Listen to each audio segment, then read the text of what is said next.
소프트웨어 테스팅 4주차 수업 시작하겠습니다. 자, 4주차에서는 테스트 설계 기법이라고 나와 있는데 여러분 교재 4장 자, 펼쳐 보십시오. 88페이지인가요? 88페이지 보면 테스트 설계 기법 시작하고 있죠. 자, 테스트 설계 기법이라는 것은 쉽게 얘기하면 테스트 케이스 설계의 기법입니다. 자, 4장에서 테스트 케이스를 어떤 방식으로 설계하느냐 쭉 설명하고 있는데 내용이 좀 많기 때문에 4주차에서 끝낼 수 없고요. 4주차, 5주차 두 주에 걸쳐서 내용을 같이 한번 자세하게 검토해 보도록 하겠습니다.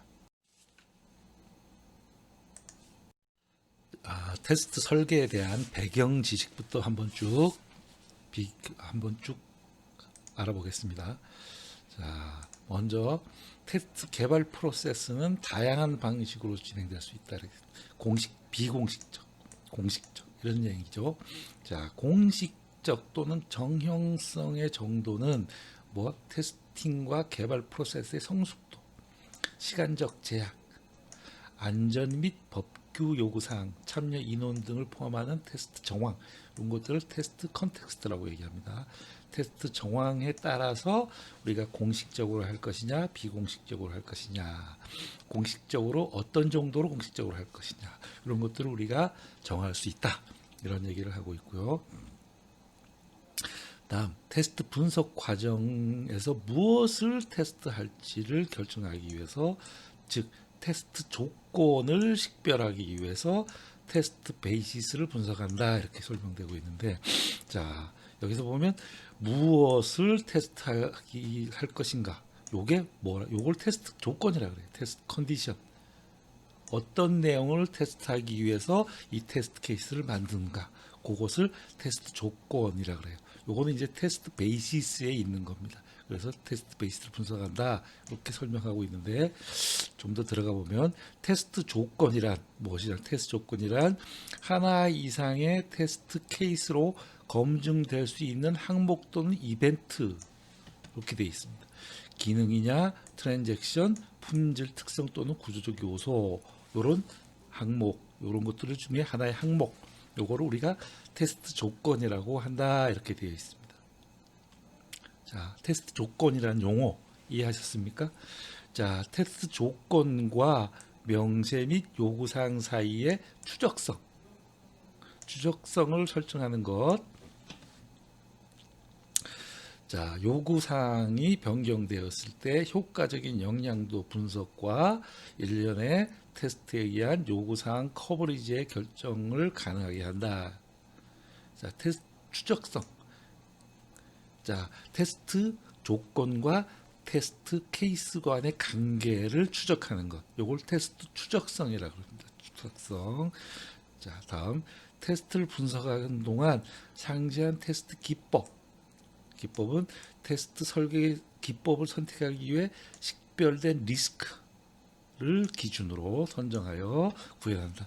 우리가 어떤 테스트 접근법을 사용할 것인가는 테스트의 리스크를 기준으로 선정한다. 이런 내용입니다. 자, 다음 테스트 설계 과정에서 테스트 설계 기법을 이용하여 테스트 케이스와 테스트 데이터를 설계하고 명시해야 한다 이랬습니다. 자, 테스트 케이스에는 특정 테스트 목적 또는 테스트 조건을 커버하기 위해서 입력된 값의 묶음, 실행 사전 조건, 기대 결과, 실행 사후 조건으로 구성된다. 테스트 케이스는 이런 것들로 구성된다 이렇게 설명하고 있는데, 뒤에 보면 테스트 케이스에 어떤 항목들이 들어가는지 자세하게 우리가 볼 수 있습니다. 테스트 케이스의 구성 요소 어떤 구성으로 이루어져 있는지, 첫 번째 테스트 케이스에는 ID, 식별 번호가 들어갑니다. 테스트 케이스를 식별하기 위한 번호 ID죠. 구분 식별자와 일련 번호로 구성되어 있다. ID 식별번호. 두 번째, 사전 조건. 테스트가 수행되기 위해 선결되어야 하는 조건. 테스트를 수행하기 위해 이미 만들어져야 될 조건, 만들어져 있는 조건들, 어떤 조건들이 만들어져야 있어야 되느냐, 이거를 사전 조건이라고 하죠. 자, 구동 환경, 테스트 데이터에 대한 정의 등 이런 것들이 사전 조건이 될 수 있습니다. 세 번째, 테스트 수행 절차. 자, 구체적인 수행 절차입니다. 자, 7단계 이내로 제한하고 있다. 중요합니다. 7단계 이내. 자, 단계가 너무 많으면 좀 복잡해지고 우리가 테스트를 하기 힘들어진다, 이런 얘기입니다. 7단계 이내로. 그 다음에 테스트를 했을 때 기대 결과. 자, 테스트 실행 후 또는 의도한 대로 작동하였는지를 판단하는 근거. 이해하시겠죠? 자, 실행 사후 조건이 필요한 경우에는 기대 결과에 포함하여 별도로 기술할 수 있다. 이렇게 되어 있고, 그 다음에 구분. 뭘까요? 테스트 케이스를 분류하여 편리하게 구별하게. 분류하는 것, 분류하는 것. 그 다음에 추적성. 아까 나왔어서 추적성. 해당 테스트 설계의 바탕이 된 요구사항 및 적용된 기법 등을 기록한다. 이 테스트 케이스가 어떤 것을 기준으로 어디에 바탕을 두고 만들어져 있는지, 이걸 우리가 테스트 컨디션이라고 얘기해도 무방하겠죠. 테스트 컨디션을 찾아내는 것. 자, 추적성이죠. 그다음 중요도, 시간적 제약이 있을 경우에 테스트 대상을 선택하기 위한 기준, 시간이 부족할 경우에 테스트하지 않을 것만 표시할 수도 있다. 이렇게 중요도에 대해서 설명합니다. 그 다음에 합격이냐 불합격이냐, 테스트 케이스를 수행한 결과에 대한 최종 확인이죠. 자, 패스, 의도는 대로 동작하였다. fail, 동작하지 않았다. not tested, 테스트가 수행되지 않았다. 자, blocked, 사전 조건이 충족되지 않아서 테스트가 수행될 수 없었다. 올바른 동작 여부를 판단할 수가 없다. 이런 게 blocked. 네 가지 조건이 있을 수 있겠습니다. 네 가지 결과가 pass, fail, not tested, blocked. 이렇게. 자, 구체적인 테스트 케이스 양식 사례를 보여주고 있습니다. 자, 첫 번째 하나의 테스트 케이스죠. 아이디가 나옵니다. xx.1.1 이런 식으로. 구분은 전화번호를 검색하는 테스트 케이스다. 이것은 전화번호를 검색하는 테스트 케이스다. 사전 조건, 소프트웨어가 탑재되어 있어야 된다. 그 다음에 테스트 데이터가 만들어져 있어야 된다. 자, 테스트 데이터에는 검색할 이름, 권원일, 그 다음에 뭐 이런 데이터들이 만들어져 있어야 돼요. 이게 사전 조건입니다. 자, 수행 절차 2단계로 만들어져 있죠. 2단계로. 자, 첫 번째, 전화번호 페이지로 이동한다. 두 번째, 전화번호 찾기 창에서 TD로 검색한다. 이렇게 수행을 합니다. 그 다음에 이렇게 수행했을 때 기대 결과, 해당 이름의 존재 여부가 확인이 돼야 된다. 자, 입력값에 따른 반응이 어떤지 확인이 돼야 된다. 여기 이제 기대 결과야. 그 다음에 여기 패스 페일인데 없죠. 패스 페일에 대해서는 추적성. 이 테스트 케이스는 어디를 기준으로 설계 기준서에 뭐 yy.73 요것을 기준으로 이 테스트 케이스를 만들었다. 테스트 컨디션이 될 수 있는 거죠. 요게. 자, 이렇게 우리가 테스트 추적성을 이렇게 구분할 수가 있고요. 그 다음에 중요도는 중간이다. 뭐 이런 식으로 하나의 테스트 케이스를 설계했습니다. 자, 그럼 두 번째 테스트 케이스도 한번 볼까요? xs.1.21 이것도 전화번호 검색하는 테스트 케이스다. 자, 소프트웨어가 사전 조건으로는 소프트웨어가 탑재되어 있어야 되고 테스트 데이터가 이렇게 있으면 된다. 요거를 이용해서 자, 테스트 절차가 1번 메뉴 버튼을 누르고 오른쪽 방향키를 조정하여 4점 전화번호로 이동한 후 확인 버튼을 누른다. 두 번째, 전화번호 찾기 메뉴를 선택한 후에 확인 버튼을 누른다. 세 번째, 전화번호 찾기 창에서 TD 값을 한 개씩 순차적으로 입력한 후에 확인 버튼 누른다. 이렇게 3단계로 수행 절차가 되어 있고, 이렇게 수행했을 때 기대 결과는 이름, 권원일 입력 시 해당 이름이 검색되어야 되고, 이준호라는 이름을 입력 시에 검색 결과가 없습니다라는 팝업이 2초 정도 나타난 후에 사라져야 된다. 이게 기대 결과예요. 자, 그 다음에 패스페일은 없고요.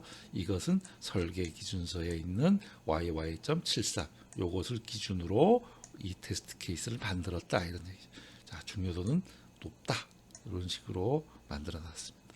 이런 것들이 테스트 케이스예요. 그러니까 이것을 보고 테스터가 구체적으로 테스트를 진행시켜 나가는 겁니다. 아시겠죠? 좀 더 테스트 케이스의 구성 요소에 대해서 계속 알아보겠습니다.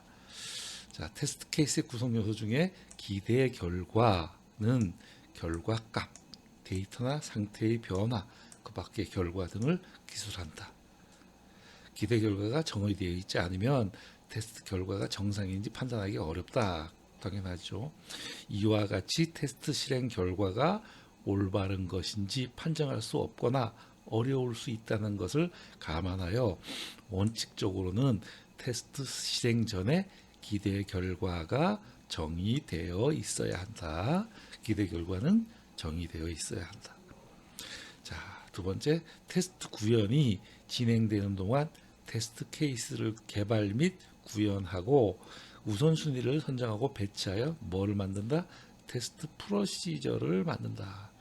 자, 테스트 프로시저라는 것은 뒤에 설명되어 있지만 테스트 케이스를 쭉 만들었어요. 그럼 이 테스트 케이스를 어떤 순서로 테스팅을 할 것인가, 그 테스트 케이스들의 테스트할 순서를 쭉 정해 놓은 것을 테스트 프로시저라고 합니다. 자, 테스트 케이스를 쭉 만들어 놓고 테스트를 어떤 걸 먼저 할 거고 어떤 걸 나중에 하고 1번, 2번, 3번, 4번 순서대로 쭉 나열하는 거, 이게 반드시 필요해요. 이렇게 다음에는 테스트 프로시저를 만드는 겁니다.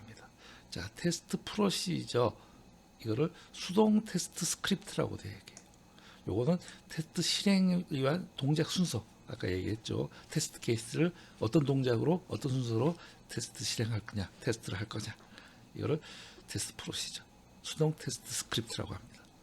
만약 테스트 실행 도구, 이건 자동화된 도구죠. 실행 도구를 이용해서 테스팅한다면 테스트 해당 소프트웨어를 동작시키는 순서를 테스트 스크립트에 기술한다. 요거를 자동화된 테스트 프로시저라고 해요. 그래서 자동 테스트 스크립터, 이렇게도 얘기합니다. 자, 여기 테스트 프로시저, 테스트 스크립트. 자, 얘기입니다. 그 다음에 작성된 테스트 프로시저와 자동화된 테스트 스크립트를 언제 누가 수행할 것인지에 대해서 테스트 실행 스케줄을 구성한다. 테스트 프로시저 만들었어요. 그럼 이걸 언제 할 거냐, 누가 할 거냐, 이게 테스트 실행 스케줄.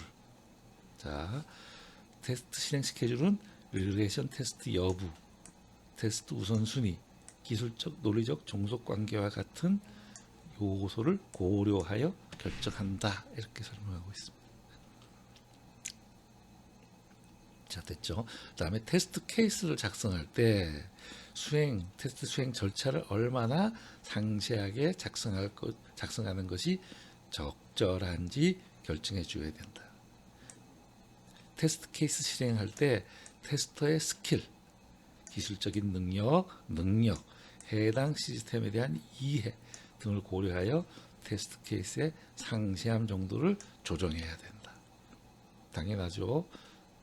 자, 테스트 케이스의 목적은 목표하는 보장성을 만족하는 최소한의 테스트 케이스로 가능한 많은 결함을 발견하는 것.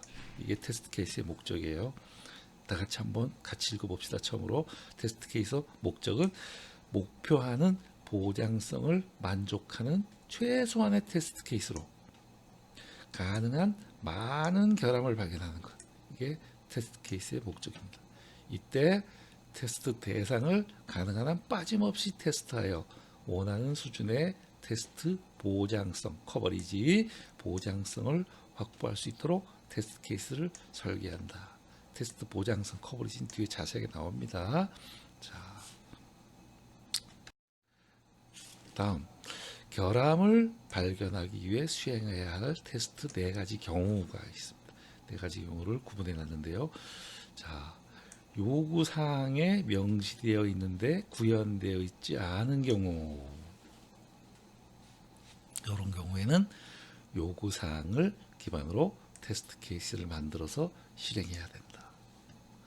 자, 두 번째, 요구사항대로 구현되었을 때 때에 따라 정상 동작하지 않는 경우, 이럴 때는 요구사항을 기반으로 테스트 케이스를 만들어서 실행하고 추가적인 테스트 케이스를 수행한다, 이렇게 되어 있습니다. 세 번째, 요구사항에 명시되어 있지 않은데 구현되어 있는 경우, 요구사항 기반의 테스트로는 해당 결함을 발견하기 어려우므로 비공식적인 테스트를 추가적으로 실행해야 된다. 이 경우 해당 결함을 제거하기 위해서는 구현된 부분을 반영하여 요구사항을 변경하거나 해당 부분을 제거해야 된다.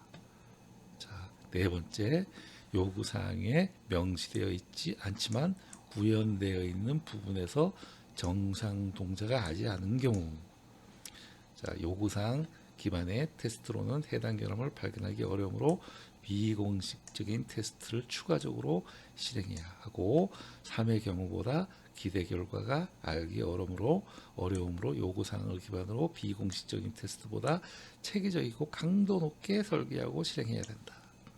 자, 이런 네 가지에 대해서 우리가 구분해서 이해할 수 있어야 됩니다.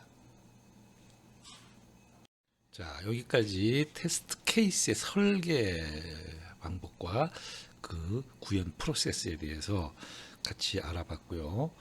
자, 4주차 2차 시부터는 구체적인 테스트 설계 기법에 대해서 같이 공부하겠습니다. 잠깐 쉬었다가 2차 시에서 같이 만납시다. 수고했습니다.